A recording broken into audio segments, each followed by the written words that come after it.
Hi everyone, I'm Erin. Welcome to Wine Myths Uncorked. Today we're tackling some wine myths that we often hear in the tasting room about aging wine. Now I'm sure you've heard the expression, like a fine wine, you've got better with age. It makes a really cute birthday card, but is it actually true? Because there are some really fine wines that should not and don't need to be aged. And yet on the flip side, if you know what you're doing and you choose the right wine and you properly age it, you can have really amazing results. So if this sounds a little confusing, you're not alone. And we've got winemaker Chris here to walk us through our different styles of wine to help us determine which wines age best and why. So we're going to start off with our elegant and accessible line. Now this is primarily our vinifera line. So we have more wines than are featured here, including Pinot Gris and Limburger, but Chris is going to chat about how these wines age. Well, I want to start off by saying that when a wine is at its best, depends on your taste of what best is. And so I'm going to talk in broader terms about why some wines can resist the degradation of time and perhaps even get better. And so you've got to decide for yourself where you like the wine in that spectrum of age. And this first group here, we're talking about the elegant and accessible. And the one that comes to mind immediately is our Blanc de Blanc, which is a wine that's made 100% from Chardonnay. And this wine gets 3 years of age in the bottle with the yeast. So really, we've taken care of most of the aging. So I think it's when we release this wine, it is at its very, very best. That doesn't mean it's not going to stay really, really good for years and years. In fact, we had one not too long ago that was 15 years old, and it was still drinking delicious. But it's really, I don't think it's going to improve really very much. And so that's the kind of design. And the reason all that is where it is because of the way we think of sparkling wine. Classic Methode Champenois wine is going to have some aged character, some toasty character, some yeasty character, and those are all elements that hang on with time.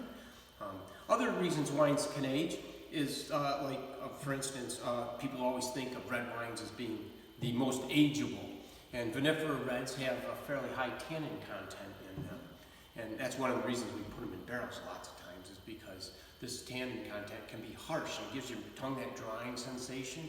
Well, it also is an antioxidant.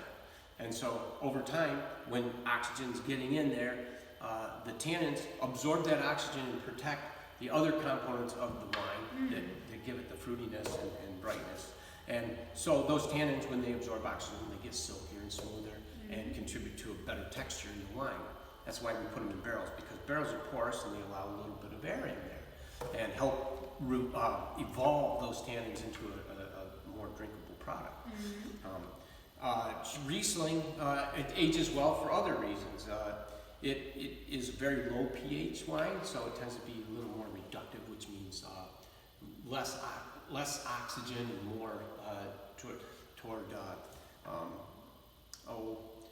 just when we call it reductive, we mean it hasn't been exposed to much oxygen at all. And we use a very reductive winemaking technique with Riesling, so its oxygen sink hasn't been tapped at all when we bottle it. Would you say that dry or semi-dry or sweet Rieslings, are they all ageable, or are there some styles that are more likely to? I'm inclined to think, I think they're probably fairly similar, but the only thing is when you make a sweeter Riesling, it's either going to have lower alcohol or you let it stay in the vineyard longer. And as time goes, if it stays in the vineyard longer, sometimes the acid will go down a little bit and your pH will come up. And then processing makes a lot of difference in how well they'll age, how you take care of that wine. But the low pH and higher acidity of Riesling, plus the flavors of Riesling, even when it's young to the point where it's old, are pleasing to people.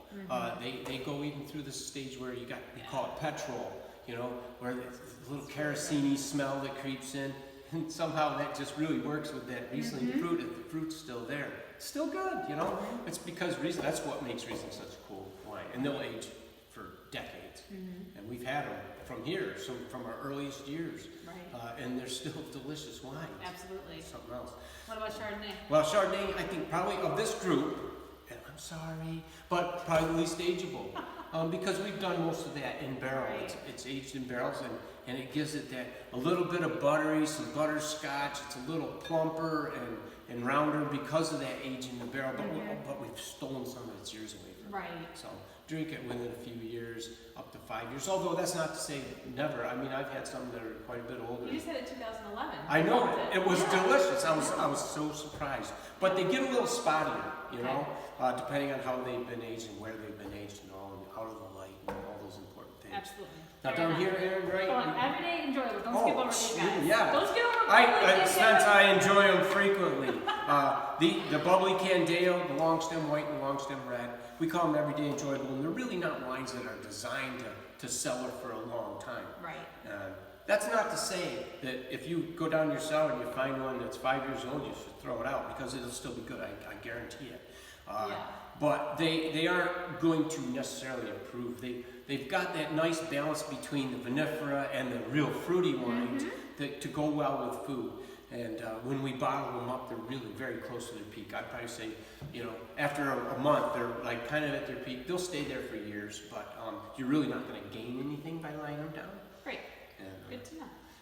And then Fruity and fun. fruity and fun. It's kind of these I think of as like, you want these wines fresh. Yeah. Every year we taste them when we're doing our blendings. We taste the year before, we taste 2 years before. And what you see is not a wine that just got old and fell off the table and didn't taste good. What you see is a slow reduction in fruitiness. That big, bold fruitiness that we shoot for and we like in these wines, that kind of fades. And it'll continue to fade, for a long time.